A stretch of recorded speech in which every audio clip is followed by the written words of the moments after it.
Hi, I'm Antoinette from GOSA Girls on Fire. I have had the privilege to work with GOSA and Girls on Fire for 5 years so far. As a director for Girls on Fire, I have seen firsthand how empowering the work is that we do. The subject we are discussing today is very close to my heart, and I feel strongly that we need to get this message out to as many people as possible. I have been in the realm of abuse from childhood to adulthood, from sexual abuse, emotional abuse, to physical abuse. I'm not a victim. I have empowered myself, and I have recognized that as a part of my healing process, I need to help women by making them aware of the red flags and provide help to get them out of their situation. Some warnings or red flags to look out for: extreme jealousy or possessiveness, isolating the person from their friends and family,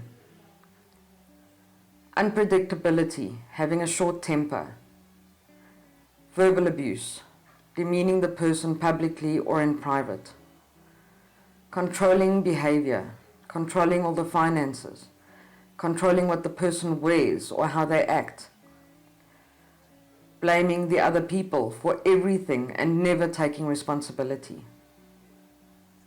using social media or technology to control or manipulate, using tracking devices to monitor where they are, who they speak to, or who they send messages to, making threats, blaming alcohol or drugs for their aggressive behavior, constantly accusing the person of having an affair or flirting, hitting, slapping, or punching, pursuing sexual activity when the person is not fully conscious or is afraid to say no, coercing the partner to have sex without protection. Abuse comes in many forms: emotional abuse, physical abuse, sexual abuse, technological abuse, and even financial abuse. None of these are acceptable, and they should never be tolerated.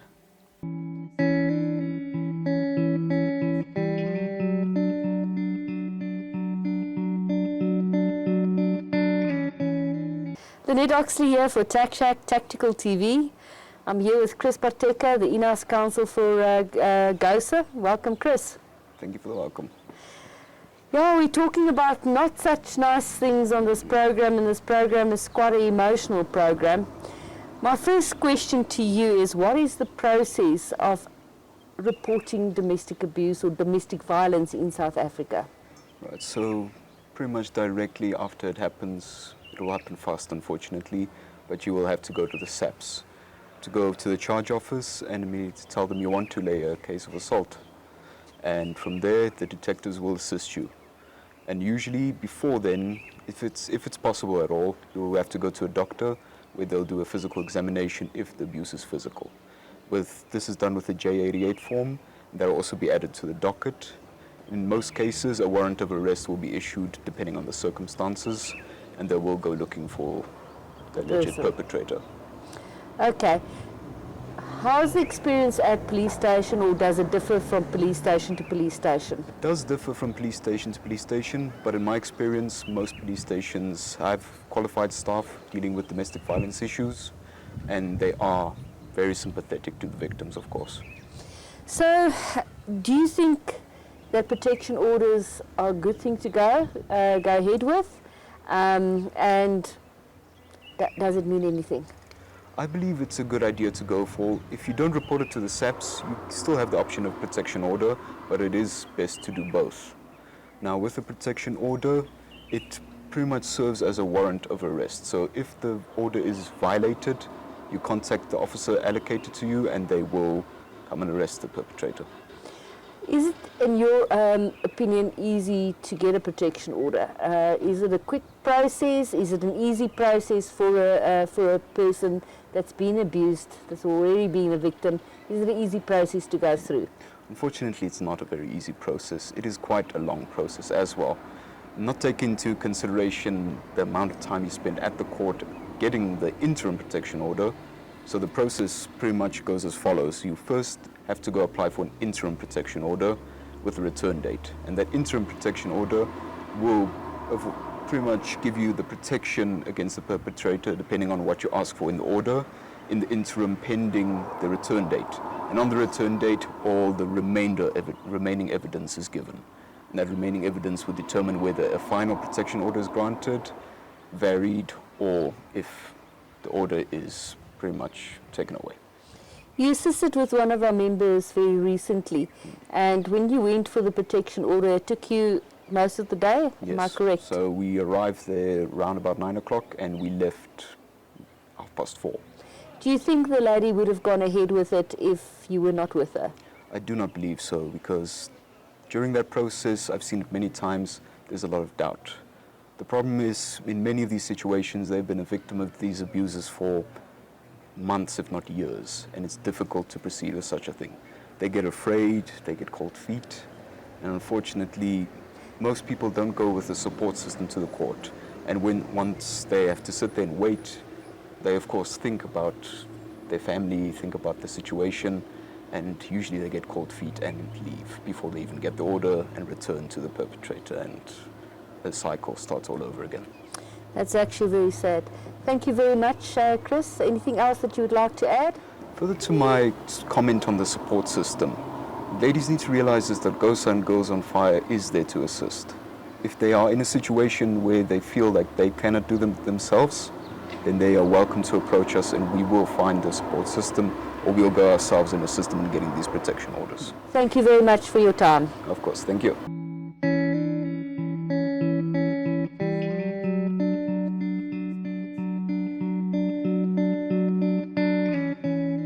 Lynette Oxley here for Tac Shack, Tactical TV and GOSA Girls on Fire. Today I am here with somebody that we're going to call Zina, because she is a warrior princess in her own right. She has decided to speak to us, which is very brave today, and also not to be a victim any longer. So I just want to say welcome to Zina. Thank you, Lynette, for having me. It's a bit scary, but I have a voice and I'm not a victim anymore. Thank you for having me. So my first question is, how long have you been married to this person that's abused you? And how long have you known him? Has it been a long time before you got married? Just how long have you been married and how long have you known him? I've known him for 8 years. We married for 5. Yeah, and it's been 8 years. So when did you start noticing that things were not right? When did you notice that he's not the man that you thought he was? It started about 4 years ago, when our daughter was born. Not long after she was born, there was substance abuse, and with the substance abuse came the emotional abuse, and a few times was physical. So about 4 years ago. So what type of mental abuse was it? We know that it ended up in physical abuse, that make you scared that you're actually going to lose your life. What type of abuse did it take? So in the beginning it was emotional, also because I wasn't working at the time, I was at home with the kids. It started off as emotional, like telling me I'm useless and he's carrying everything, and then as the substance abuse got worse, then it started to become physical. 1 or 2 times where the parents got involved and I left for a little bit, and then things were promised that it's going to be different, it's going to change, and I went back, and then it'd be okay for a little bit, a couple of months, and then back down the same road. Vulgar language being used on me in front of the kids. So it was more the emotional in the beginning, and as time went on, it's like the emotional abuse wasn't getting that much to me, so he had to start getting physical with me. And I let it slide a few times because thinking that he's going to change. And it just never ever did. I know it's very hard, and thank you very much again for actually talking to me. I know this is hard, and you're being very, very brave. What was the final thing that made you decide to actually leave him? It was the last incident that happened where it had been going on for a couple of weeks, where he was threatening to kill me, and he got, it was like a slap here, a slap there, and I didn't even care whether the kids were there listening. And then the last incident was when he hit me in front of the children, and he was a kid. And I called in for help, and my boy, who was 14, can't do much, so all he could do was, after everything, sit and wipe off the blood off my face.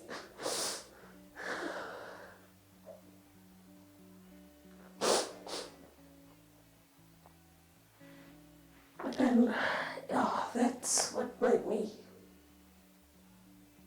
realize that I need to leave for my own safety and for my kids. So you decided to go to the police station, and also you had to get a medical, you had to go to the doctor for them to actually look at your injuries and stuff.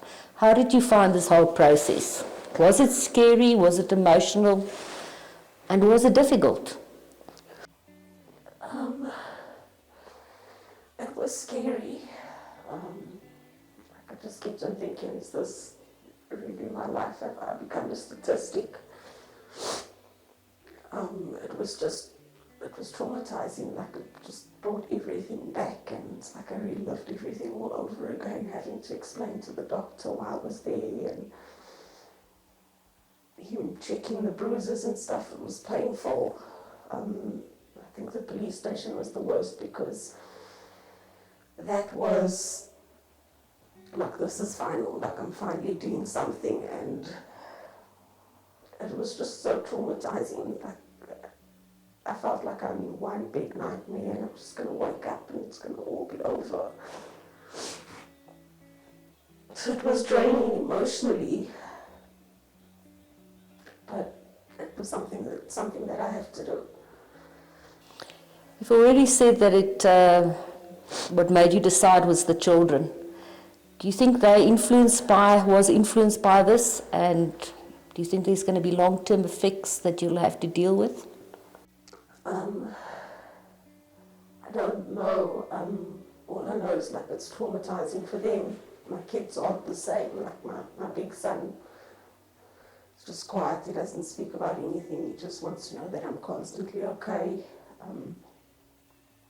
My other son has just become so aggressive, especially like towards his sister. He pushes her around and he's always hitting her and stuff. So I think, he thinks that it's okay. If daddy beats mommy, then I can also, hit my sister. So I'm trying to get that out of him. My daughter she's too small to know what's really going on, but I think it has affected her. I'll only know, as time goes on. But it's affected the boys in a terrible way. Won't leave my side. He just wants to know that I'm okay.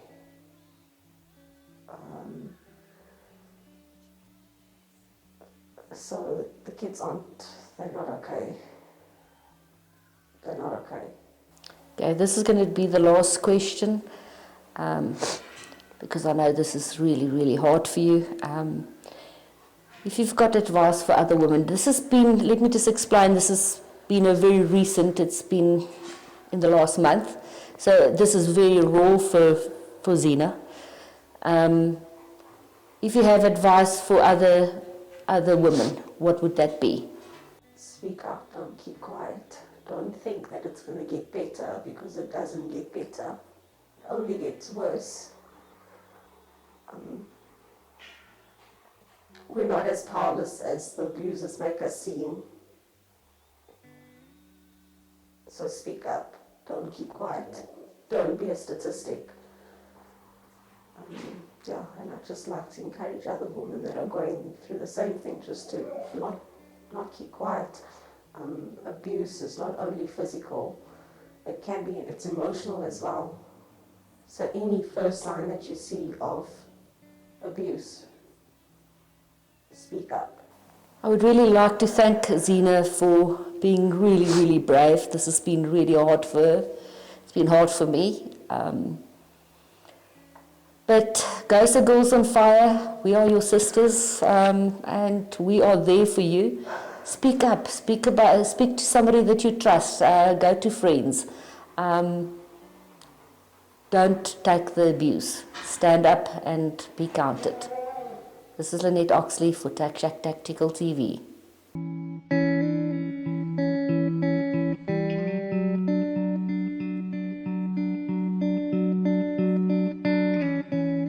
Antoinette Oxley here for TAC Tactical TV. I'm here with Gerard Labuschagne. Thank you for always talking to us. Pleasure. Give us a little bit of background on yourself. Why are you an expert on the topic of domestic violence? So, as you know, I qualified as a psychologist in about 1998. I then worked at West Hospital, and then in about 2001 I went into the police, essentially in their profiling unit. And the focus of the unit was what we call psychologically motivated crimes, which, yes, of course, includes your weird things like your serial murder and your serial rape. But a lot of the cases we also got involved in were sort of domestic violence related, in the sense of stalking behavior, but also, of course, ones that ended up in intimate partner murder. So in certain of those cases, specifically when the person was trying to make it look like not a domestic violence murder, we would be called in to sort of advise on the investigation. But a lot of it also included giving evidence at court as to the risk of such offenders. So it ranged anything from, Jasko Pastorius type of shooting, which is obviously one type of domestic violence incident, to other sort of lesser known cases where the person might be trying to mislead the police, or there was just an incredible amount of violence involved in that particular murder. You're actually busy with the case right now, am I correct? Yeah, the reason, I don't definitely normally. This is the most formal I've seen you personally. It's definitely, I say, the my weddings, courts and funerals Yes. dress, which I hate dressing up. Yes, if you see me like this, is one of those three options. Yeah, and this was a case that I was involved in back in 2011 with a guy who had a long history of domestic violence towards his on and off partner, the typical thing, protection orders, stalking, the typical controlling behavior we see. And one, I think it was 2nd of May 2011, is seen really running after her at the entrance of her complex and stabbing her 16 times, and then cutting his own throat and lying down next to her. And this, we oppose a bail, etc. He eventually appealed bail in the High Court, he gets bail, and then he flees to Brazil in 2013, just the week before his trial's supposed to start. We didn't know he fled to Brazil at that time. We thought he was just local, and then through information we got, we tracked him down in Brazil, had him arrested. After a year or two, a judge mysteriously arrives at the prison one night and insists that he must be released despite an extradition warrant process taking place, and he just disappears again in the beginning of 2016. And we eventually tracked him down again just as COVID started, actually. It's still the lockdown. We tracked him down in Brazil again, and he was extradited a few months later, so he's now on trial after all of these years. And that was taking place this week, and we just closed the defense's case too. Oh, I'll hold thumbs that he actually goes to jail for a very long time.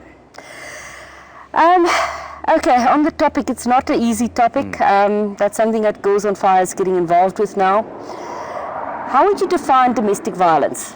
First question. Essentially, it's any kind of violence, not just physical violence, but it's also that the threats that accompany it, the sort of the control over another individual in terms of their movement, their finances. It's a sort of psychological terrorism. That's kind of the broader definition of domestic violence by a current or former intimate partner. So the law also says it doesn't have to be someone that you're currently in a relationship with, but at one point there was a domestic relationship. So that's typically your intimate partners, but also includes domestic violence in the sense of a family relationship, so a father towards a child or vice versa.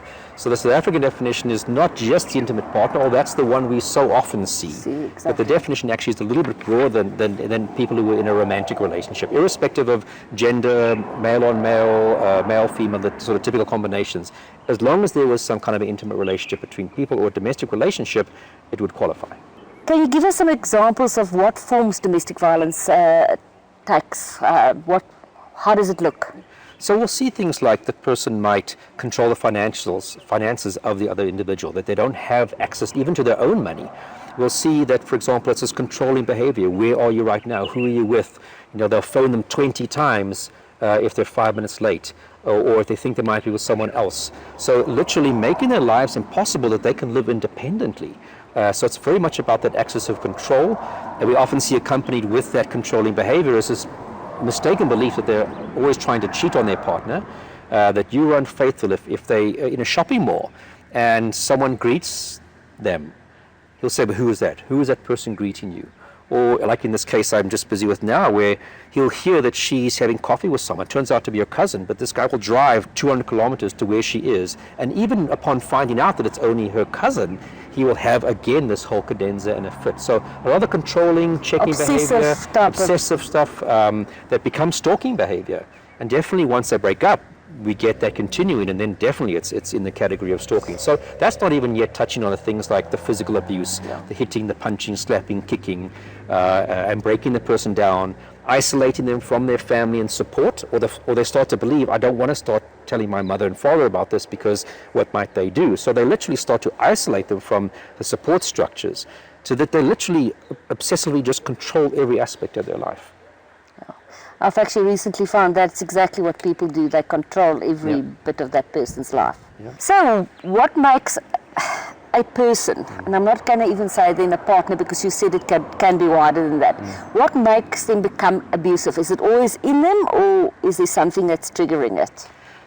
I think it's a combination. We've seen, like this case I'm busy with now in court, where the father was just like this. I've spoken to the suspect's mom, and she describes exactly the way that her husband is exactly the way her son is. So I think you can get it that if you grew up in this environment, it almost predisposes you because you've seen it, this is how people behave, but probably also that genetic underlying predisposition anyway. And then we have people who didn't grow up with this as an example, but this is just how they are. So it's really difficult to say. I think there's probably going to always be some underlying risk for you to develop it, and if you do grow up in an environment where you also see it, I think it just almost cements it. But why ultimately this person cannot get over this controlling behavior, and rather, instead of just, if I do believe my partner is such a horrible lady, why don't I just walk away and find a new one? They don't do that. No, and that's really where it becomes a problematic behavior, because now they act upon that, not walking away in controlling and dominating the other person, and the violence that we see. And it becomes very difficult for that person to get out of that cycle, because it's a cycle of abuse. And we see then that the next girlfriend that he has, if he does separate from that girlfriend, we see the same pattern of behavior. So it's very rare that you will just see it in one relationship. You will see it to some degree in all the intimate relationship this person has with current and future partners. Thank you very much. So a question that I would like to ask in terms of why is it so difficult for a person to go to the police and report domestic violence? What makes it so difficult? I think the first challenge is the person themselves has to accept that this behavior is wrong. And there's a couple of things. We often say, but why don't people just leave? And the majority of people, a lot of people do leave, but it's unfortunate those ones that don't have the, for whatever reasons, the psychological fortitude or whatever to leave, that get stuck behind. But you also have to look at the fact that this guy has been dominating and breaking this person down so much psychologically that they almost feel nobody else will have me, because that's what they've been hearing from this guy. And maybe that's what she's heard in other relationships and starts to believe. So that's the first thing, that psychological hurdle of why don't people just walk away?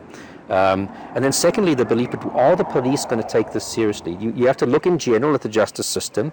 I don't have faith in it, sadly, for anything. I dread even going to get an affidavit at a police station, let alone reporting any case, because of how the experiences that you're going to get when you go there. Just a traffic accident. To report a traffic accident is actually not a good experience. Now you have something which is one of the most personal things besides rape that can happen to anybody, is this domestic violence scenario. And am I going to get the support?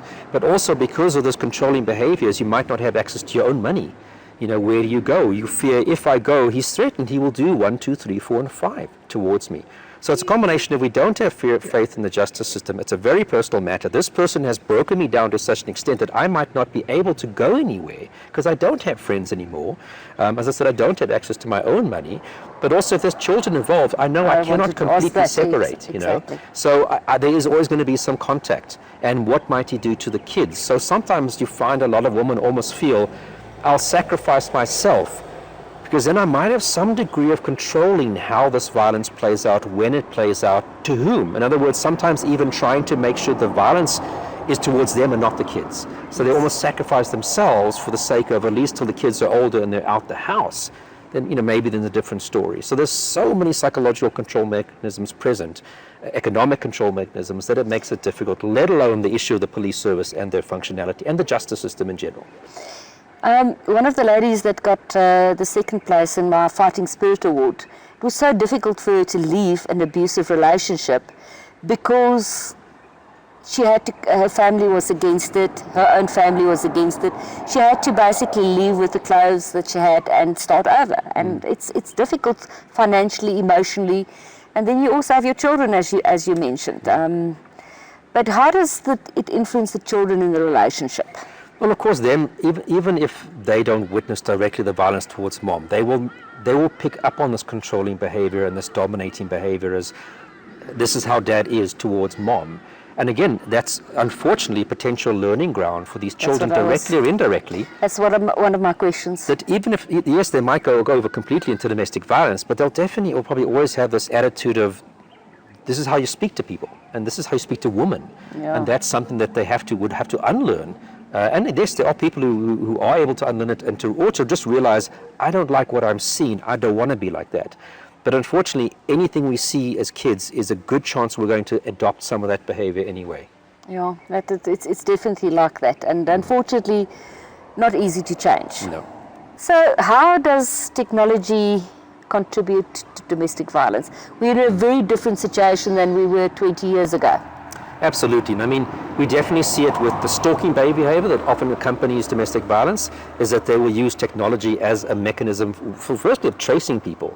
You know, whether you've got the Apple Find My Phone accessed for your partner has activated it. So there's already existing things on your cell phones that allow people to trace you if it's been activated. Yeah. Or of course you can very easily load some kind of sort of tracking software onto your partner's phone. Without them knowing. Without them knowing it. And also, you know, send me right now your live location. If anything, you know, send me your WhatsApp live location.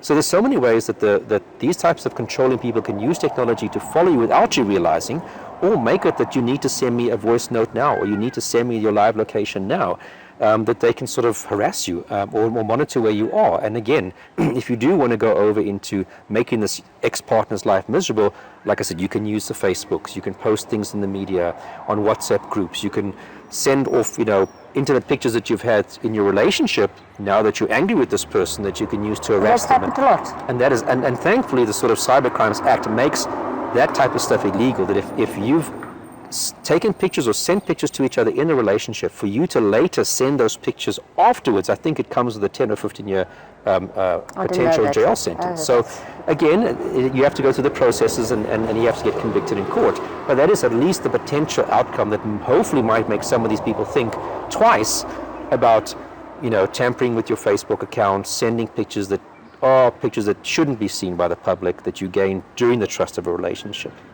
I find sometimes these people are so obsessive that they don't actually think about consequences. Am I correct or not? They're so into that, actually controlling that person, that they don't actually think about consequences. And that's why I often say, we always say we'll get a protection order. Sometimes protection orders will work for some types of people.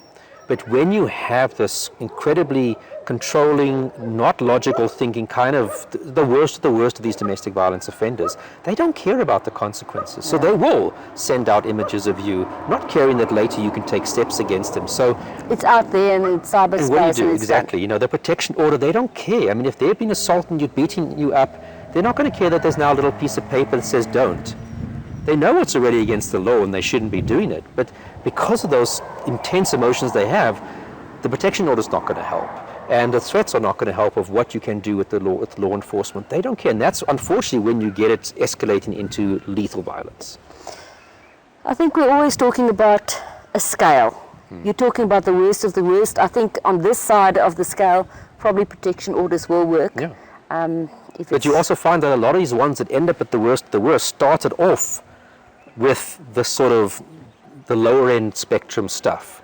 And then over years or months gets to that other point, and that's the sort of danger. And I always say to people, once there's been domestic violence in your relationship, my personal view is go find someone else. It's not worth the risk of hanging out with this person. You're not going to fix them. And the risks, the odds are against you, but the risks are so great that it's going to end up in you being killed. Yeah. And what's so sad is we see some of these ex-girlfriends will contact the new girlfriend and say, this is what he's like. Be careful. He did this to me. And they think, you're just the ex who's trying to ruin my new relationship with this wonderful looking guy. And of course, down the line, they go, I wish I'd listened to what this person had to say. So your message would be get out as soon as possible. Yeah, the signs of this controlling behavior, where are you, why aren't you here, what are you doing, who are you speaking to? And then, of course, the physical stuff that creeps in. Leave. It's not your job to rescue that person. There are so many other people that are potentially great partners to be with. Why do you want to risk your future with this person? The person is probably not going to change. No. Yeah. But also perhaps linked to that is the problem is you see this really great guy and these little bad incidents, and you think, but he is so wonderful, and you ignore the bad. But unfortunately, those little wonderful bits become little islands in an ocean, and the bad parts, but you cling on to this view of what he should. So what we also see in these patterns of behavior is, initially the person is a great person, might be the most wonderful person, caring and attentive, and then these things start to creep in. Small little things. But what you do is you think, but he is such a great guy because I've seen that in him. So you kind of either excuse away, or it's a bad day, or I did something wrong, and often they try and foster this thing that you did something wrong. Because I will tell you you've done something wrong. Yeah. And then what happens is, one day you'll step back and you'll see, but I'm more experienced in the not so nice stuff. But then you cling to these tiny little islands in the ocean of wonderfulness, of what he could be like. But those islands aren't there anymore. They're usually there after he's beaten the hell out of you because he wants to convince you not to go to the police or to stay in the relationship. But you're not seeing the forest for the trees, that actually this is not something that I want to be and that I should be and that is good for me. No. And like I said, you're not going to fix that because it's not your job to fix that person. You didn't make them like that. It's not your job to fix it. You need to get out of that. So get out as soon as possible because it's not going to change. As I say, plenty of other fish in the ocean that are, thousands of people are going to treat you far better and give you what you deserve as a person. Thank you very much. Much appreciated. Pleasure, as always.